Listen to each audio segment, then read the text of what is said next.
Assalamualaikum warahmatullahi wabarakatuh. Alhamdulillahi rabbil alamin. Allahumma salli wa sallim ala sayyidina Muhammadin wa ala alihi wa sahbihi ajma'in. Puji syukur kehadirat Allah.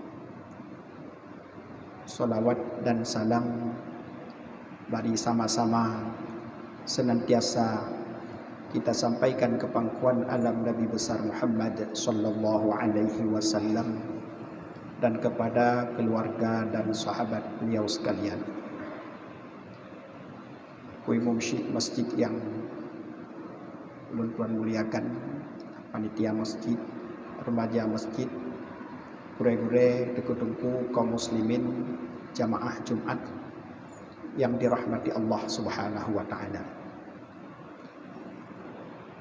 Dalam Al-Qur'an surat yang pertama dalam surat Al-Isra atau surat Bani Israel, Allah berfirman, Bismillahirrahmanirrahim.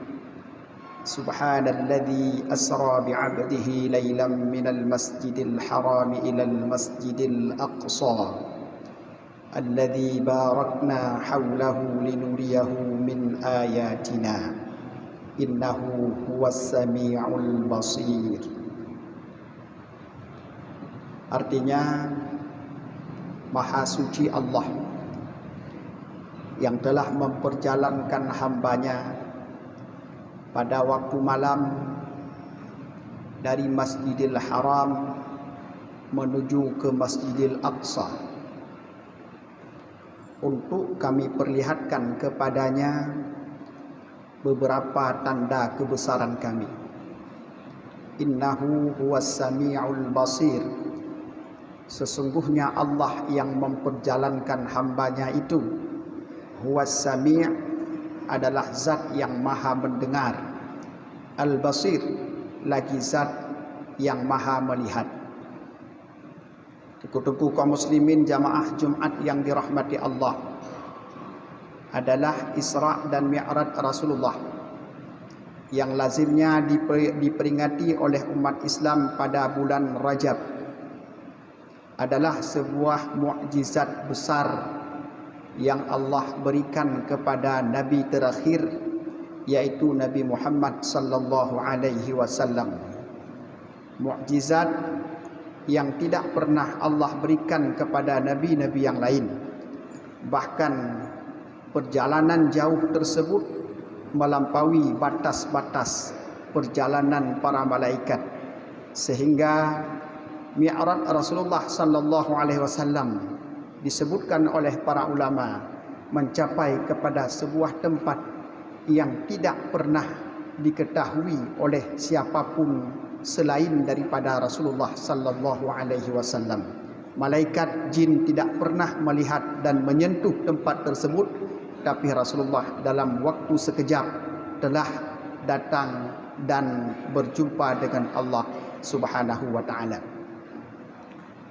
Menyangkut dengan kejadian Isra dan Mi'raj yang merupakan mukjizat daripada Rasulullah, adalah sesuatu yang harus terus-menerus kita ingat dan harus terus-menerus kita wariskan pengetahuannya tersebut kepada generasi-generasi muda, supaya setiap generasi Islam paham bahawa Rasul kita Nabi Muhammad sallallahu alaihi wasallam bukan cuma manusia biasa, tapi Nabi Muhammad adalah manusia luar biasa. Biasa daripada cara kehidupan beliau, luar biasa daripada sisi pemberian Allah yang tidak diberikan kepada orang yang lain. Sementara di akhir-akhir ini kita membaca daripada tulisan-tulisan sebahagian orang yang mungkin benci kepada Islam atau belum lagi faham tentang Islam. Mereka memuji Rasulullah sallallahu alaihi wasallam setinggi langit dari segi kecerdasan, tapi sedikit pun mereka tidak menyebutkan tentang pemberian Allah, tentang kejadian-kejadian ajaib yang dijadikan dan diciptakan oleh Allah pada diri Rasulullah. Artinya ada sebahagian orang yang ingin memisahkan umat Islam daripada kejadian-kejadian yang luar biasa, kejadian-kejadian yang dianggap tidak masuk akal. Maka mereka ingin supaya kita percaya kepada Rasulullah, tetapi dalam konteks Rasulullah itu sebagai orang baik, dalam konteks beliau seorang yang cerdas, dalam konteks seorang pemimpin yang berhasil dalam melakukan misi-misinya. Tapi mereka sama sekali tidak menyebutkan hubungan Rasulullah dengan yang di atas, yakni Allah Subhanahu wa taala. Mereka mencoba menjauhkan kita daripada pemahaman dan keyakinan bahawa Rasulullah adalah bukan, beliau tidak dianggap sebagai rasul karena kecerdasannya.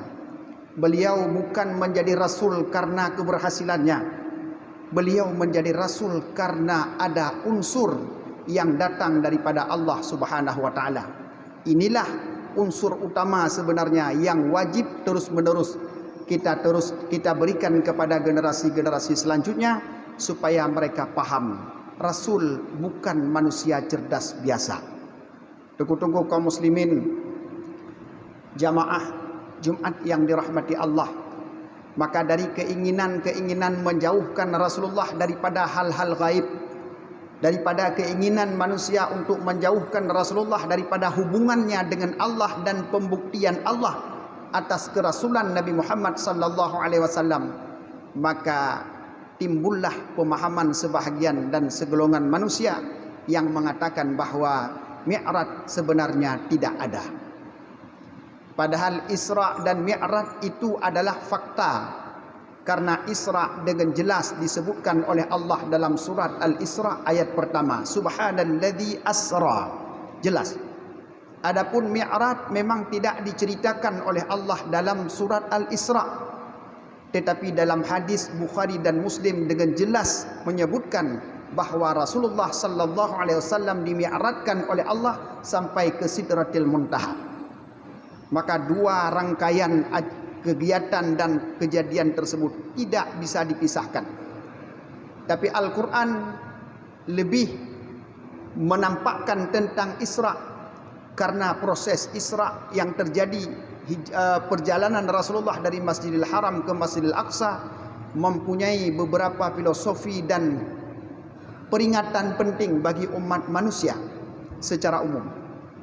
Yang pertama, ketika Allah mengisrakan Nabi Muhammad dari Masjidil Haram yang merupakan kiblatnya umat Islam, umat akhir zaman, ke Masjidil Aqsa yang kita ketahui itu adalah kiblatnya umat para nabi sebelum Nabi Muhammad sallallahu alaihi wasallam.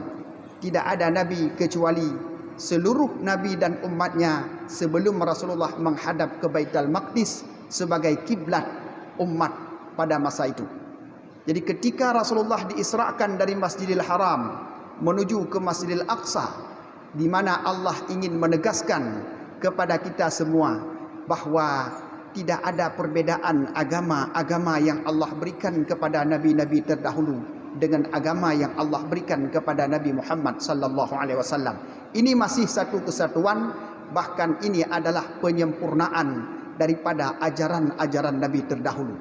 Tidak ada dua agama, karena akidah yang Allah berikan kepada Nabi Adam dan nabi-nabi setelahnya sampai kepada Nabi Isa alaihi salam tidak berbeda sedikit pun dengan akidah yang Allah berikan kepada kita sebagai umat Nabi Muhammad sallallahu alaihi wasallam. Tidak berbeda. Orang Yahudi yang jika benar-benar membaca kitab mereka yang asli, maka mereka punya i'tiqad yang tidak berbeda. Perbedaannya ada pada di syariat. Allah memberikan syariat sesuai dengan umat pada masa itu, dan syariat Nabi Muhammad diberikan sebagai syariat yang sempurna, yang tidak ada lagi syariat yang dapat membatalkannya. Sementara syariat Nabi dahulu dibatalkan dengan datangnya syariat Nabi kemudiannya. Tapi Nabi Muhammad, Allah berikan sebuah syariat yang akan berlaku sepanjang zaman. Tapi intinya Isra'nya Rasulullah dari Masjidil Haram ke Masjidil Aqsa adalah sebuah monumen penting bagi seluruh umat manusia, bahawa tak perlu mempertentangkan antara Nabi terdahulu dengan Nabi Muhammad, karena itu sama-sama menjadi utusan Allah. Lebih tegas lagi, kejadian Isra' tersebut ketika Rasulullah sudah sampai di Masjidil Aqsa, diceritakan di dalam hadis bahawa Rasulullah mengimami ruh para rasul-rasul sebelumnya. Nabi Muhammad menjadi imam sementara rasul yang lain menjadi makmum. Ini juga mempertegas bahawa di antara semua rasul-rasul Allah yang menjadi sayyidul mursalin, imamul mursalin adalah Nabi Muhammad sallallahu alaihi wasallam. Nabi Muhammad sebagai nabi yang terlebih, nabi yang menjadi nabi yang paling disayang oleh Allah Subhanahu wa taala. Maka oleh karenanya Al-Quran berbicara tentang Isra'. Proses Mi'raj tidak diceritakan dalam Al-Quran, cuman sedikit disinggung dalam surat An-Najm. Dalam surat An-Najm Allah menyinggung tentang Mi'raj ketika Allah mengatakan walaqad ra'ahu nazlatan ukhra inda sidratil muntaha indaha jannatul ma'wa. Ketika Rasulullah melihat sekali lagi malaikat Jibril dalam rupa asli di Sidratil Muntaha. Proses tidak disebutkan, tapi disebutkan Nabi sudah berada di Sidratil Muntaha dan Nabi melihat malaikat Jibril dalam rupa yang asli. Artinya walaupun proses tidak disampaikan, proses Mi'raj tidak disampaikan, tapi Al-Quran sedikit menyinggung tentang sebuah kejadian yang terjadi pada saat Rasulullah sudah berada di Sidratil Muntaha, yakni melihat malaikat Jibril dalam rupa asli sekali lagi setelah sebelumnya pada saat Rasulullah mendapatkan wahyu pertama, Rasulullah melihat malaikat Jibril dalam rupa yang asli. Tuku-tuku kaum muslimin, jamaah Jumat yang dirahmati Allah Subhanahu wa taala. Maka oleh karenanya Isra' dan Mi'raj patut untuk dikenang, patut untuk dijadikan bulan Rajab dijadikan sebagai momen untuk kembali mengingat, membaca sejarah tentang proses Isra' wal Mi'raj. Kita tidak boleh sebagai umat Islam terbawa dengan opini-opini orang-orang orientalis yang mencoba menjauhkan Rasulullah daripada hal-hal kemu'jizatan. Banyak kejadian yang mereka menjauhkan Rasulullah daripada mukjizat. Mereka punya tafsir yang sama sekali tidak masuk akal. Ketika disebutkan tentang Mi'raj, mereka akan mengatakan ini adalah sebuah berita bohong, atau mereka akan mengatakan ini adalah kejadian yang terjadi pada diri Rasulullah dalam mimpi. Sementara para ulama menjelaskan di dalam kitabnya, ijma' kebanyakan ulama, walaupun ada sedikit ulama yang tidak mengakui, tapi mayoritas ulama mengatakan Isra' wal Mi'raj yang dilakukan oleh Rasulullah dengan jasadnya dan ruhnya secara sekaligus, bukan dengan mimpi dan bukan pula dengan ruhnya. Ini adalah kejadian besar. Maka oleh karenanya hampir seluruh ulama sepakat Isra' dan Mi'raj itu dengan jasad dan ruh. Kalau Isra' wal Mi'raj bukan terjadi dengan ruh, tentu itu bukan hal besar. Seandainya Isra' wal Mi'raj dalam mimpi, itu hal kecil, karena siapapun boleh bermimpi apapun yang dia mau. Seandainya Isra' wal Mi'raj dengan ruh, itu pun bukan hal besar, karena ruh adalah alam yang sangat halus, memiliki perjalanan yang sangat cepat. Tetapi perjalanan Isra' wal Mi'raj menjadi besar ketika Isra' wal Mi'raj terjadi dengan tubuh dan ruh. Dan sebagai bukti bahawa itu terjadi dengan tubuh dan ruh, para ulama mengatakan yang pertama, Allah tidak akan memulai kata-kata dengan subhana kecuali pada hal-hal yang agung dan amat besar. Kalau hal sekedar mimpi itu bukan hal besar dan tak perlu dimulai dengan kata subhana. Yang kedua, para ulama mengatakan ketika Allah mengatakan bi abdihi, subhanalladzi asra bi abdihi, dengan hambanya, disebutkan oleh para ulama yang zahir daripada kata bi abdihi itu adalah manusia yang lagi sedang hidup. Jadi Allah memperjalankan hambanya yakni Nabi Muhammad yang masih hidup. Yang ketiga, para ulama mengatakan bahawa seandainya Isra wal Mi'raj bukan sesuatu yang terjadi dengan ruh dan tubuhnya, maka sesungguhnya kafir Quraisy tidak akan menentang Rasulullah sallallahu alaihi wasallam. Seandainya pada saat itu Rasulullah mengatakan aku bermimpi, mungkin mereka tidak akan bereaksi. Seandainya Rasulullah mengatakan ruhku dimi'rajkan oleh Allah, mungkin tidak besar reaksi orang-orang Quraisy. Tetapi reaksi orang Quraisy jelas diriwayatkan oleh para ulama dalam kitab sejarah. Mereka menentang sebesar-besarnya sampai mereka mengatakan, sebelum kejadian ini kami tidak pernah membayangkan engkau sebagai seorang gila, hai Muhammad. Tapi hari ini kami mengetahui engkau tidak lagi waras. Kenapa ada kata-kata yang setajam itu kepada Rasulullah? Itu dikarenakan Rasulullah menyatakan tentang kejadian Isra wal Mi'raj bahwa itu terjadi pada diri Rasulullah dengan tubuh dan ruhnya. Tunggu-tunggu kaum muslimin jamaah Jumat yang dirahmati Allah, bagi orang-orang yang tidak beriman untuk menerima Isra wal Mi'raj terasa berat. Terasa berat. Bahkan orang Islam sendiri kadang ada yang mencoba untuk menakwilkan tentang proses Isra wal Mi'raj menjadi lebih logis. Padahal dalam Islam, dalam kaidah ilmu agama, sesuatu lafaz yang sudah sarih tidak boleh ditakwilkan kecuali ada alasan kuat. Ketika tidak ada alasan yang kuat untuk memalingkan daripada pada satu lafaz kepada satu makna yang lain, maka wajib diberikan arti sebuah lafaz dengan arti yang asli, makna yang hakiki. Ketika disebutkan bi'abdihi harus diartikan dengan hamba, yakni manusia yang masih hidup. Tidak boleh ditakwilkan dalam mimpi, ditakwilkan dengan ruh, tidak boleh.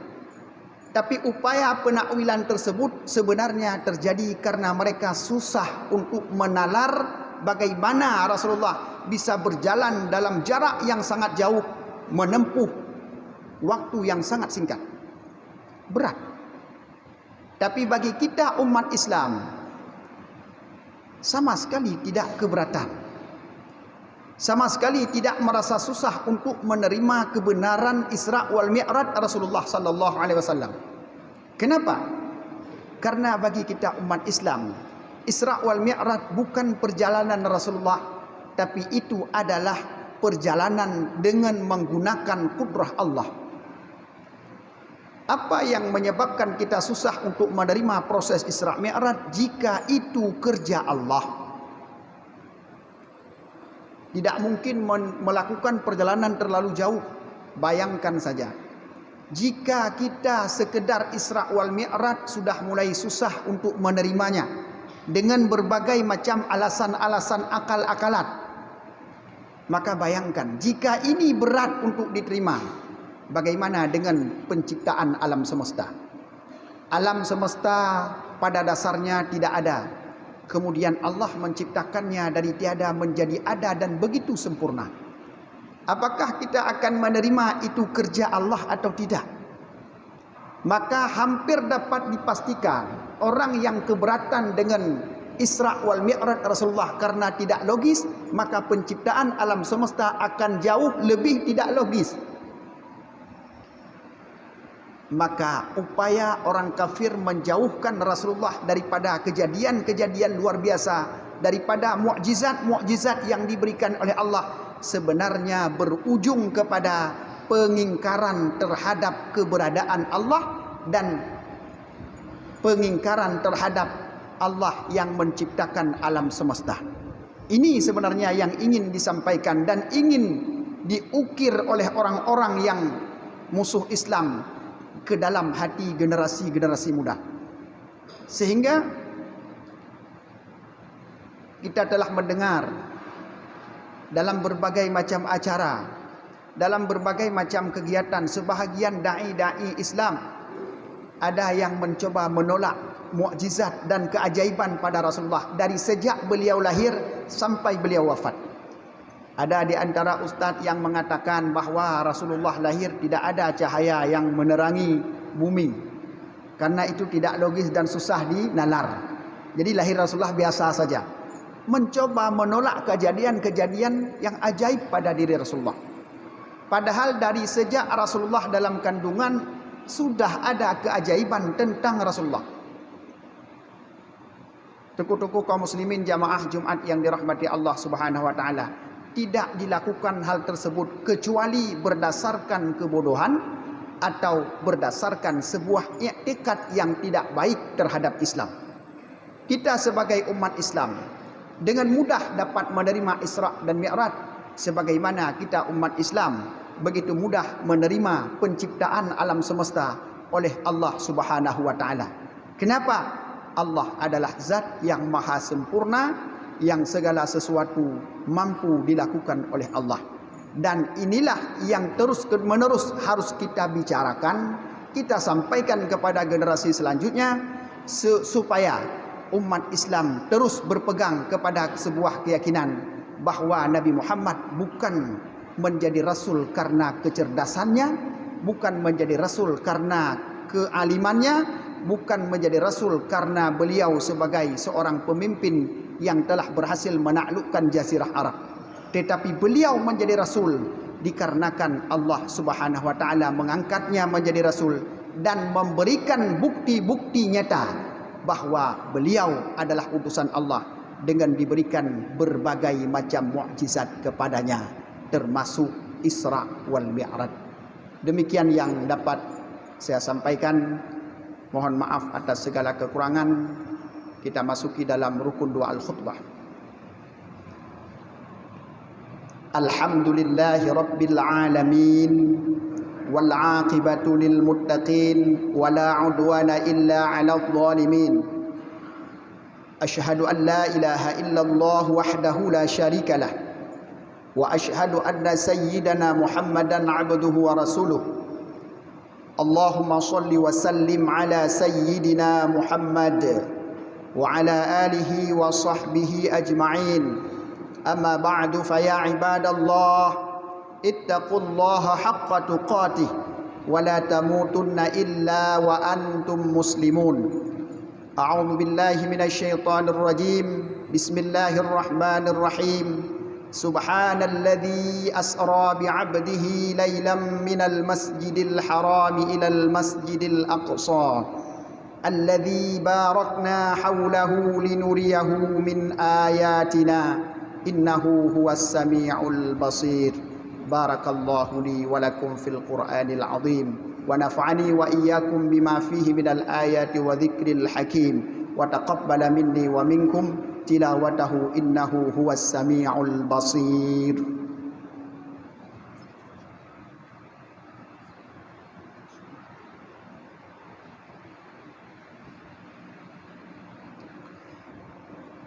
Alhamdulillahi rabbil alamin wa bihi nasta'in ala umurid dunya waddin. Asyhadu an la ilaha illallah wahdahu la syarika lah wa asyhadu anna sayyidana Muhammadan 'abduhu wa rasuluh. Allahumma salli wa sallim ala sayyidina Muhammad wa ala alihi wa sahbihi ajma'in.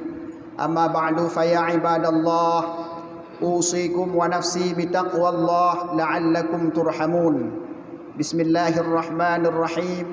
Qul huwallahu ahad, Allahus samad, lam yalid wa lam yulad ولم يكن له كفوا أحد.